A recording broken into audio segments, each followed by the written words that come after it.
How's it going, everyone? So we are here with the Wallke H7, and it is a dual motor 1600 watt peak front and rear hub, but it also comes with a app, USB charging, password protection.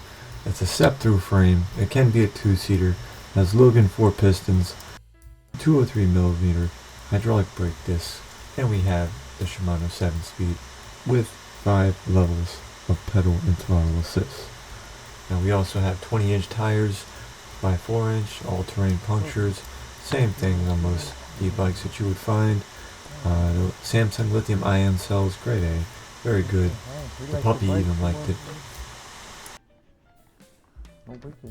How'd you like it? Man, it really doesn't do it justice. This battery is huge. It's like 30 pounds.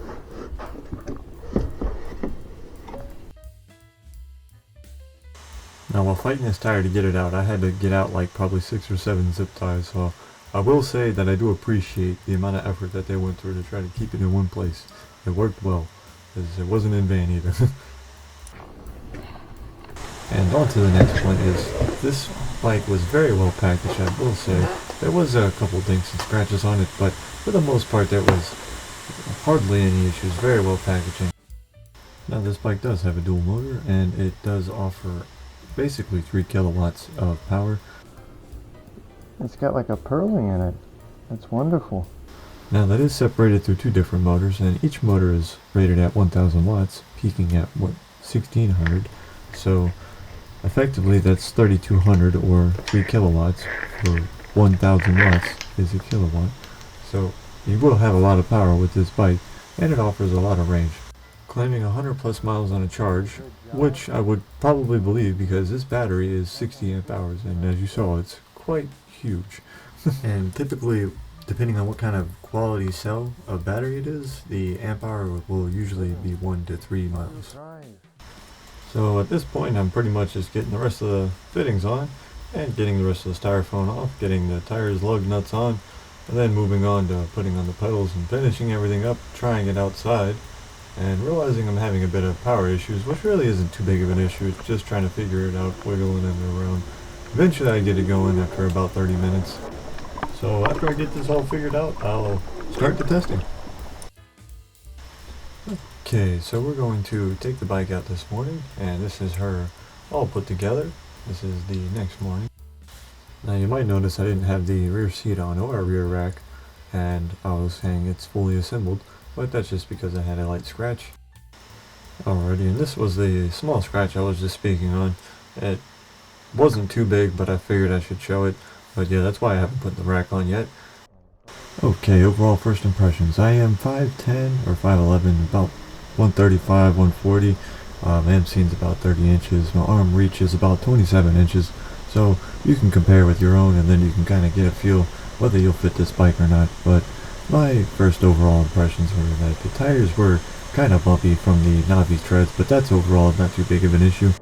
The seat wasn't the most comfortable thing in the world, but it did take the bumps and impacts fairly well, and the ergonomics for my position and my riding style for how big I am, it seemed to fit fairly easily. I had find myself noticing I would like the handlebars to come back a little bit further, so maybe in the future I might get an adapter or an adjuster just so I can have that feature, because it does still seem quite far away from me, and I do have fairly long arms. Overall, the acceleration is quite quick. You'll see me going up a 35-degree slope right now, and it is very peppy with dual motors on. Even with pedal assist 3 or like just the one, it has a lot of torque to it, and it will slide you off the seat. Okay, now for testing the off-roading capabilities, I wanted to feel how the suspension was. The back did feel kind of stiff. However, the more thing that I was concerned about was the wirings and how they would basically handle with a lot of bumpiness, whether they would come out or not, and it handled really well. The main thing I felt was that it's just really heavy, so if you're going downhill and you're not very strong and you have a lot of dirt in your area or a lot of gravel, this might not be the best option, because the sugar sand kind of makes it a bit unstable if it's not very packed, and when you're fighting against that and you got a lot of weight behind you and in front of you, you end up using a lot of muscles that you wouldn't regularly, and if you haven't used those before, or you haven't really tried to use them, it might be a little bit harder of a ride and you'll probably fall. Now this part of the off-roading is more or less for people who would have to commute, because if you see I'm going about 25 miles an hour and I take it into off-roading because there was a car coming. So you do have to pay attention to stuff like that, because some people won't really care and they will try to hit you. But this is like for that purpose, so you can see what it looks like from going on-road to off-road and what you would expect. It handled very well. I did have to hit the brakes, but the suspensions held me up very nicely. Yeah, this handles really nice off-road. I can easily tackle any challenge for off-road.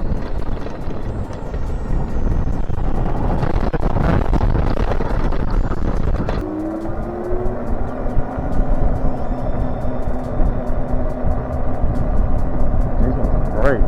Okay, and I just noticed that my rearview mirror is in the way. I did have to adjust it because it kept flopping all over. So I hope that you still trust me when I tell you which pedal assist I'm in and which dual motors. But if not, I can always just make another video and show you the exact same thing in the future. Anyways, I'm going to be taking it up a hill now. Now, one of the things I noticed on my ways up to this location was the rolling potential on the tires. Being that they're 20 inch by 4s, they are a little bit harder to maintain rolling speed.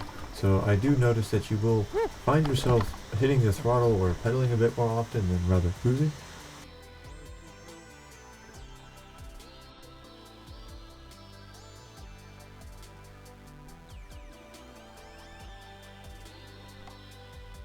Okay, so we are at the 55-degree slope of Gradeability for the bike to test it out on the big old hill. We are on dual assist, dual motor, pedal assist 1. I'm attempting to go down a little bit further just so I can get a better feel for the actual bike, but the overall balance on rough terrain is very, very swell and very good. Woo.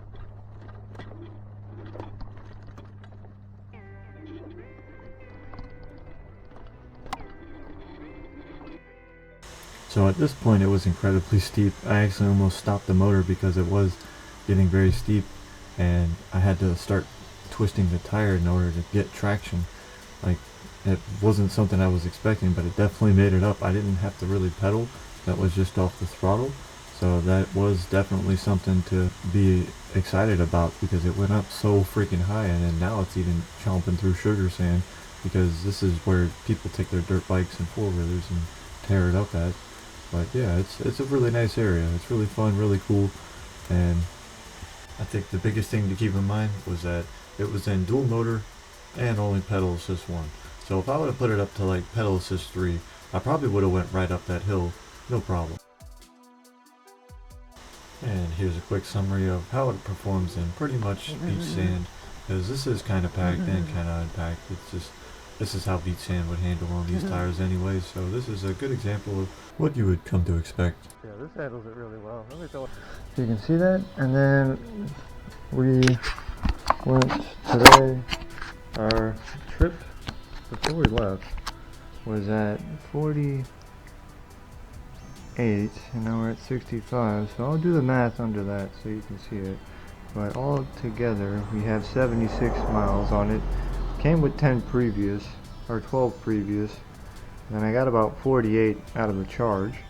So overall, it's not too bad. Not too bad at all.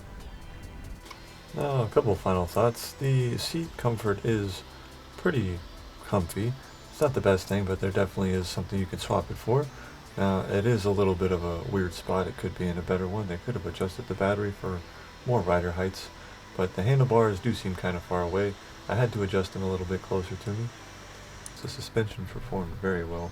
Frame design, it's really nice. It makes stepping over and getting on and off really, really easy. The performance, the acceleration response is really, really peppy. I thought it was going to be a bit more gentler, but it has to really, you just have to be gentle to get a gentle response. And as far as the pedal assist, if you make too many rotations or revolutions, it will propel you way too far, or more than you're used to. And if you do it off-road, just like doing it out of habit, it actually can be quite dangerous, which obviously can be a bit concerning and life-threatening. But aside from that, the cornering and maneuverability is a bit more I would say in the middle, because the longer the frame, the harder it is to corner, but the easier it is to maneuver around stuff. The tires definitely provided great traction and pulling force. However, I just didn't like the bumpiness, so I swapped it to some Minovas.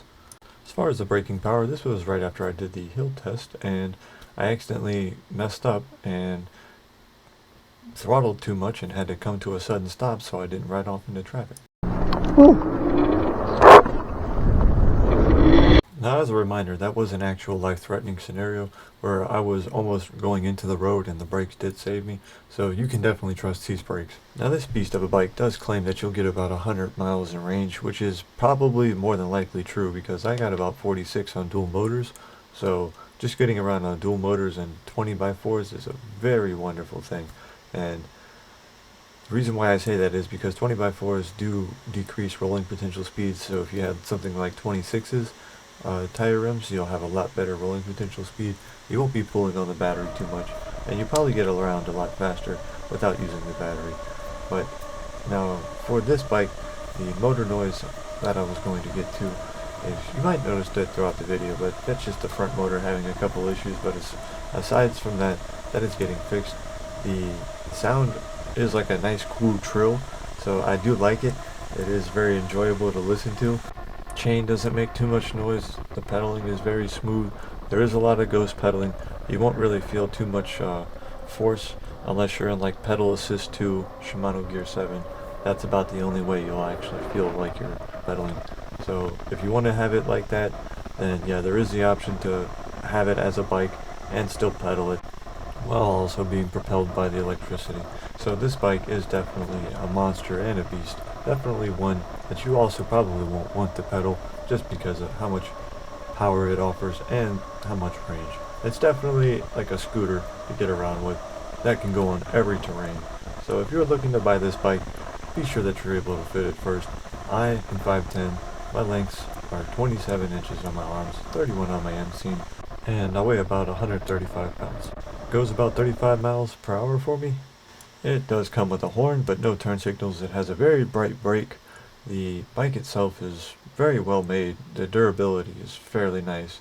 There is quite a bit of vibration, but the suspension does eat up a lot of the bumps when you're off-road. But for the most part, I would say that this bike is definitely worth the money.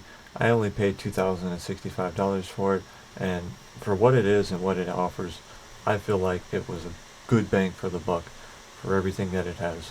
So if you don't like it, that's understandable. If you've had bad experiences, that's understandable. There is a lot of things that they don't cover when you first get the bike, and I will add that to my channel as I go along to try to help anybody else that has this bike and that would like to still try to use it once again. And anyways, God bless, take care, and goodbye. Thanks for watching. The next bike I'm going to review is the Wired Cruiser, so stay tuned.